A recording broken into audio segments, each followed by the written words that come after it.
우리가 흔히 구약은 율법, 신약은 복음이라고 그러는데 맞죠? 구약은 율법, 신약은 복음 맞습니다. 그런데 이게 도식적으로 그냥 딱 선긋고 구약, 율법, 신약, 복음 이렇지는 않아요. 이렇지는 않고 구약도 잘 읽어보면 구약에도 복음이 먼저입니다. 그래서 우리가 대표적으로 율법에 구약은 율법이라고 그러는데 율법의 대표적인 십계명이 출애굽기 20장 1절부터 이렇게 기록되어져 있죠. 출애굽기 20장 1절부터 기록되어져 있는데 1절에 출애굽기 전문이죠. 그래서 헌법하면 대한민국 헌법하면 헌법 딱 시작하기 전에 그 헌법의 전문이 딱 있는 것처럼 이 십계명에도 첫째, 둘째, 셋째 나가기 전에 그 앞에 전문으로 딱 나오는 게 뭐예요? 나는 너희를 애굽 땅 종되었던 곳에서 이끌어낸 너희 하나님 여호와로라. 제 일은 나 위에 다른 신을 내게 있게 말지니라. 십계명 나가기 전에 제일 먼저 앞에 딱 전문을 줘. 왜 이 계명을 왜 주냐? 그 이유를 나는 너희를 애굽 땅 종되었던 곳에서 이끌어낸 너희 하나님 여호와로라. 애굽 땅 종되었던 곳에서 이끌어낸 거.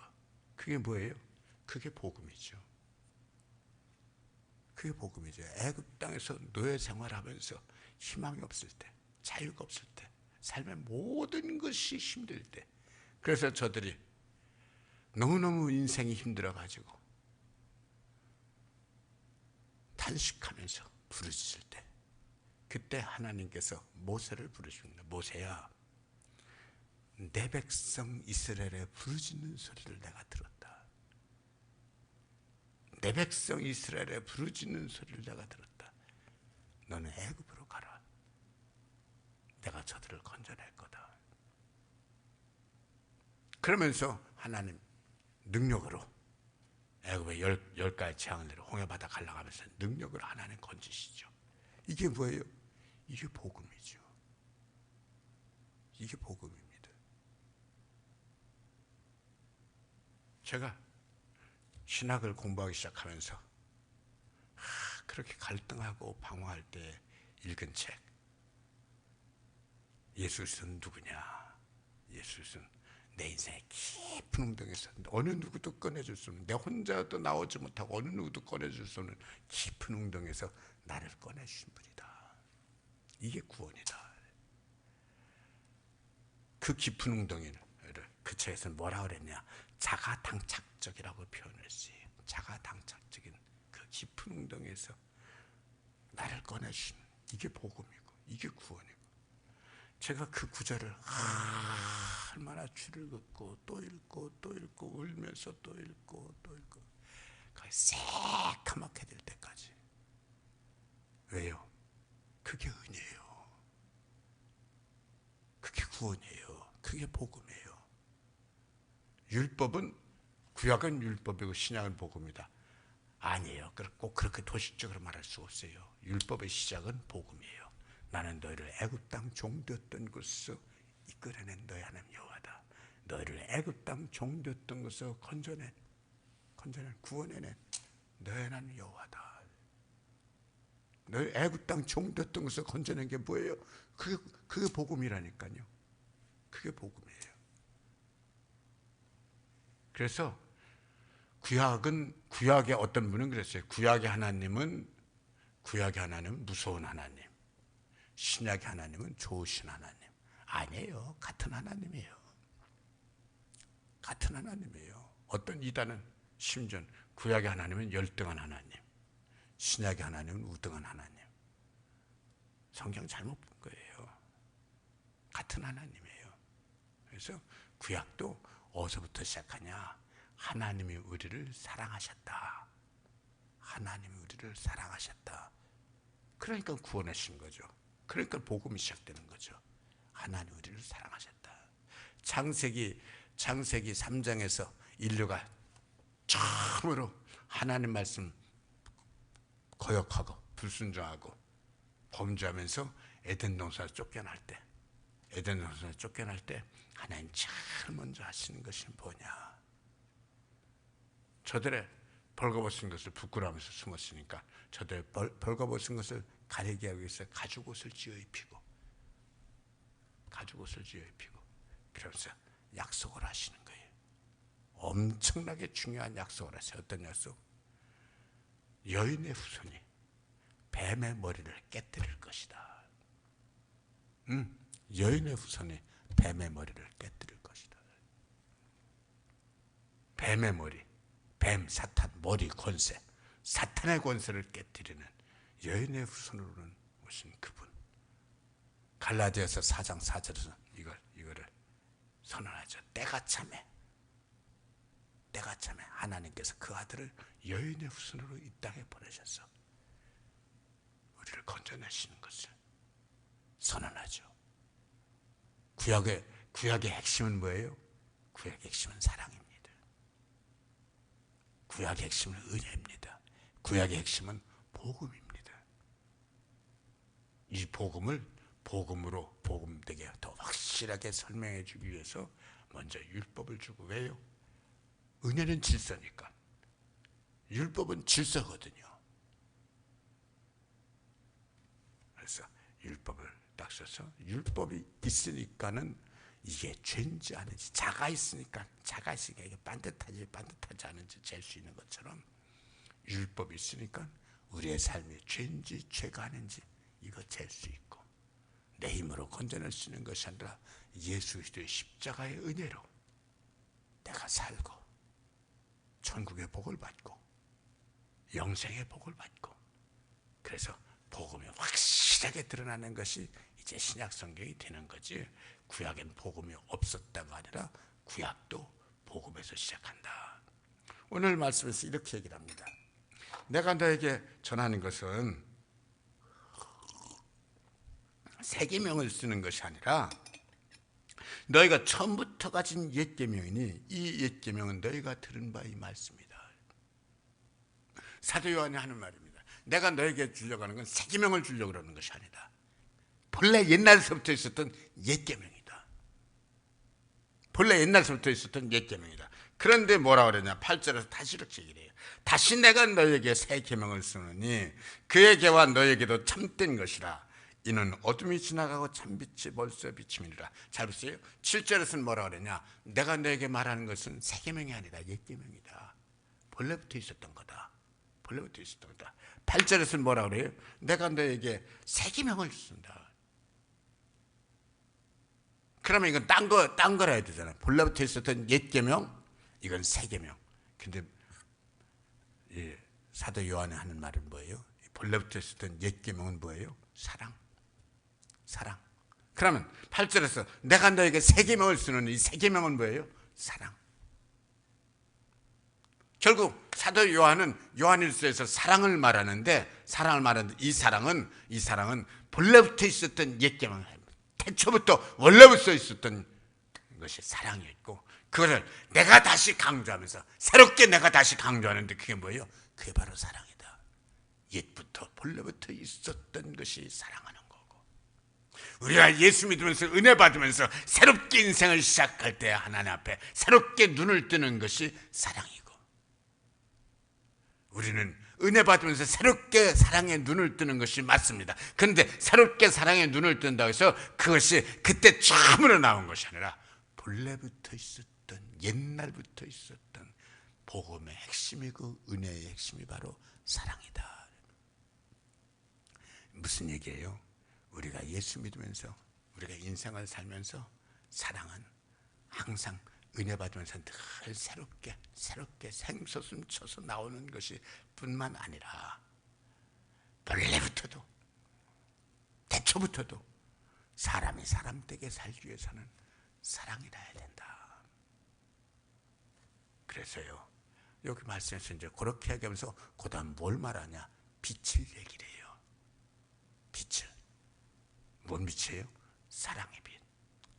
사람이 사랑하며 살지 않으면 인생은 어둠이 될 수밖에 없다. 왜 불행하냐?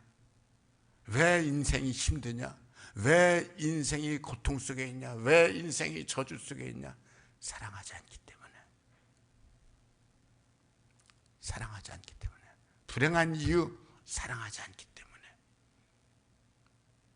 내 인생이 눌리는 이유, 사랑을 회복하지 못했기 때문에. 인생이 깜깜하고 빛이 안 보여. 사랑이 없기 때문에. 사랑이 없으니까 빛이 안 보이죠.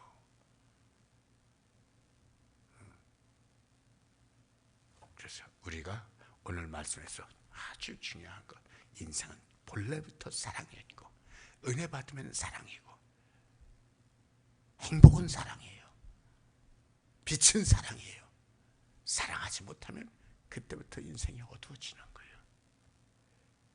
그래서 우리 인생에 빛이 쫙 비추면서 밝은 길을 가야 되는데 빛이 비추지 않고 어둠이 비춰져. 왜요? 미워하니까. 사랑하지 않고 미워하니까. 사랑하지 않고 섭섭해하니까. 사랑하지 않고 분노하고 악을 행하고 시기하고 질투하고 남 잘 되는 거 못 보고서 발 걸고. 그러니까 인생에 너무 속상합니다. 너무 힘듭니다. 너무 어둡습니다. 앞이 안 보입니다. 단 한 가지, 사랑. 그래서 우리는요, 사랑은 항상 손해보는 것 같은데 맞아요. 사랑은 손해보는 게 맞아요. 그래서 우리가 예수 잘 믿으면 손해를 잘 봐야지 돼요. 근데 아니에요. 사랑은 남는 장사예요. 사랑은 남는 장사예요. 구약에 항상 손해보면서 실은 늘 남는 장사하는 사람이 누구예요? 이삭. 우물을 파면 뺏기고 우물을 파면 뺏기고 우물을 파면 뺏기고 우물을 파면 뺏기고. 저렇게 어떻게 살아? 거기를 읽어보면 창세기 26장입니다. 읽어보면 아주 속 터져. 근데 놀랍게도 우물을 파면 뺏기고 파면 뺏기고 파면 뺏기는데도 불구하고 이삭은 계속해서 번창해. 아내 100배나 복을 받고 또 복을 받고 또 복을 받고 거부가 되었다. 이상한 거요. 뭐예요? 하나님이 그를 도와주고 계셔.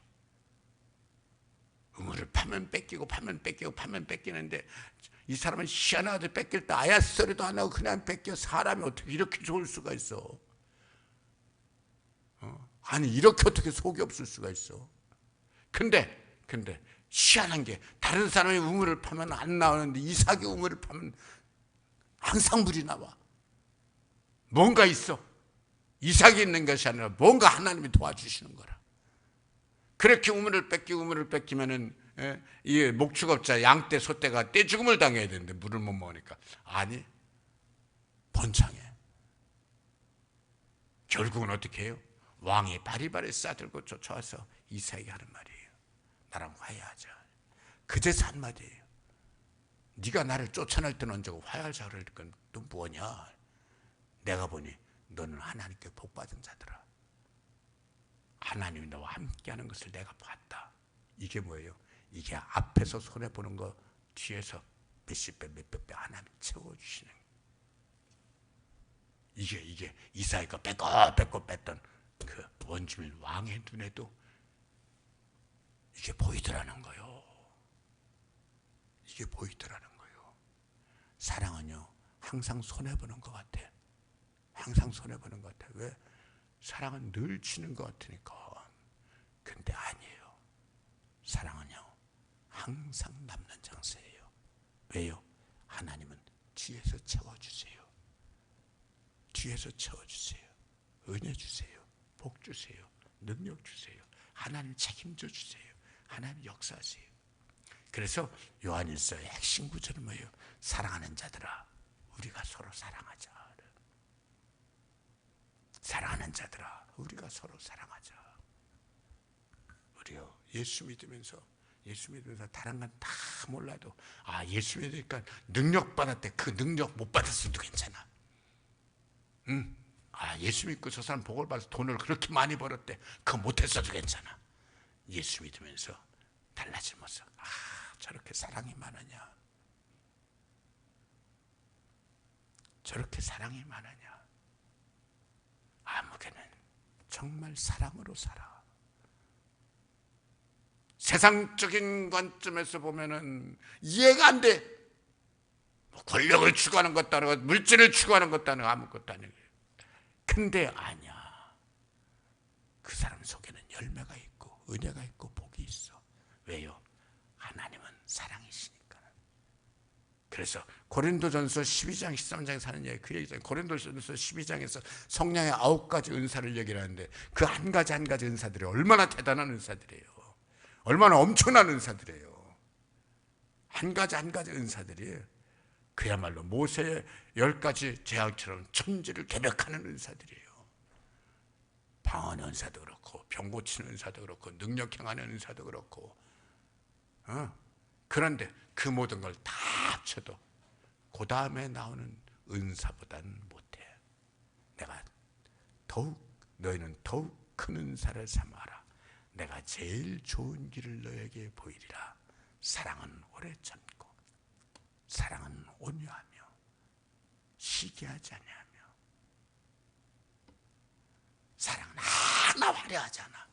그런데 그 엄청난 은사들보다 더 좋은 은사, 더 큰 은사. 그래서 성령이 내 안에 들어오시면 성령은 내 인생에 빛을 비추시는데, 그래서 빛 가운데 살게 하시는데 어떻게 하심으로? 사랑하게 하심으로. 사랑하게 하심으로. 아무개는 참 믿음 생활 잘하는데 그 사람 앞에 가면 무서워. 그 사람 앞에 가면 무서워. 이 믿음 생활 잘하는 거 아닙니다. 뭐 봉사 잘하고 뭐 율법 잘 지키고 뭐 암만 그랬어도 사랑으로 행하지 않으면 믿음 생활 잘하는 거 아닙니다. 그 모든 것 위에 제일 중요한 건 사랑으로 행하는 거예요. 그래서 솔로몬이 최고의 지혜를 가지고 인생론을 쓴 것이 이게 전도서잖아요. 그렇죠? 전도서는 이 땅에 있었던 최고의 지혜자 솔로몬의 인생론이죠. 솔로몬의 인생론 전도서에서 그가 하는 말이 뭔 말이에요? 인생에 하는 모든 건 다 헛되다라는 거예요. 인생에 하는 모든 건 다 헛되다는 거예요. 헤아려 새 것이 없다라는 거예요.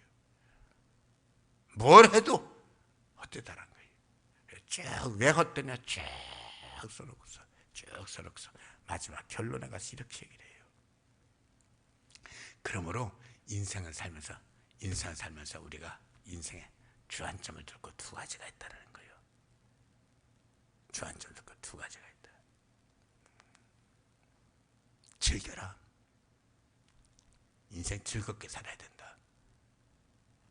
즐겁게 살아야 된다. 즐겁게 살기 위해서 멋대로 쾌락을 추구하라는 얘기가 아니고 무엇이 인생을 즐겁게 사는 거냐, 무엇이 인생을 즐겁게 사는 거냐, 그러면서 이걸 얘기하는 거예요. 먼저 하나님을 사랑하라. 먼저 하나님을 사랑하라. 그리고 네 맘대로 살아라. 아, 멋있죠. 젊은이들아, 너희 젊음이 다가기 전에 먼저 창조주 하나님을 알아라. 전능자 하나님을 알아라. 이것만이 참되기 때문에. 그러면 하나님을 알면 어떻게 하냐? 먼저 하나님을 사랑해라. 하나님은 정말 사랑한다면 나머지는 네 맘대로 살아라. 하나님을 사랑하는 사람이 도둑질하고 살인하고 음란하고 죄 짓겠습니까? 그건 하나님을 사랑하는 것이 아니죠. 하나님을 먼저 사랑하고 그 사랑함 속에서 즐거워하는 거예요.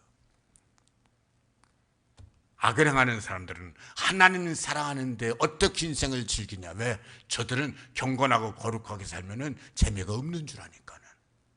모르는 소리 하지 마요. 진짜 즐거움은 은혜 안에 있는 거예요. 진짜 행복은 하나님 안에 있는 거예요. 진짜 인생을 즐기는 거는요, 죄 지으면서 즐기는 게 아니에요.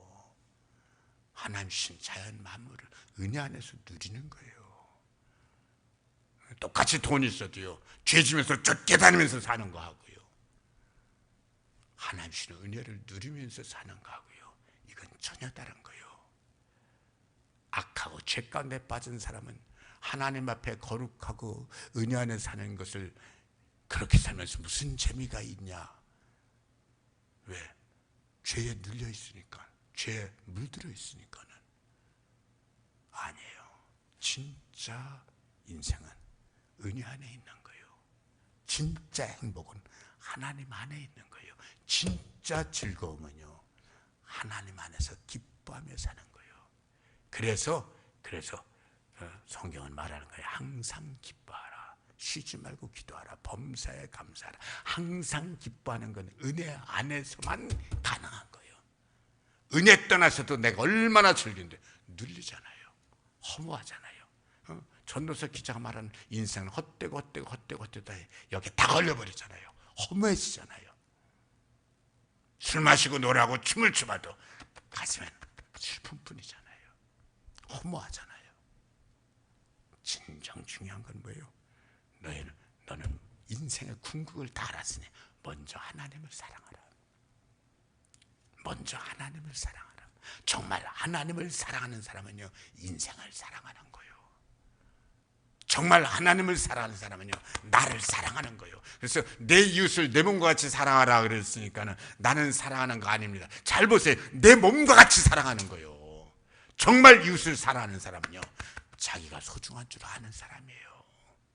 자기 몸을 사랑할 줄 아는 사람이에요. 자기 인생을 사랑할 줄 아는 사람이에요. 자기 인생을 함부로 대하는 사람이 이웃에 대해서도 함부로 대하는 거죠. 하나님을 먼저 사랑하는 사람은요, 자기를 사랑할 줄 알고 이웃을 사랑할 줄 알고 꽃 한 포기 사랑할 줄 아는 거예요. 사랑할 줄 아는 거예요. 내 눈에 보여지는 것들 사랑할 줄 아는 거예요. 중요한 건 뭐예요? 중요해요. 사랑하며 사는 거예요. 오늘 아침에 복음은 뭐냐? 사랑받은, 주님의 사랑받는 거예요. 저 깊은 웅덩에서 건져주시는 그 사랑받는 거예요. 그리고 복음은 그 사랑받은 사람으로서 사랑하며 사는 거예요. 사랑하며 살면서 건강하고 행복하고 소망이 있고 영원한 영생의 희망이 있고 인생의 목적이 있고 삶의 가치가 있고 보람이 있고, 이게 기쁨입니다. 이게 기쁨입니다. 꼭 기억하시다. 인생은 사랑하는 겁니다. 먼저 하나님을 사랑하고 하나님을 사랑한 대로 내 모든 삶의 사랑을 쳐는 게, 이것이 예계명이고 이것이 세계명이고 이것이 인생의 목적이고 보람이고 은혜고, 항상 이 은혜로 충만하시기를 축복합니다. 아멘. 아버지 하나님 고맙습니다.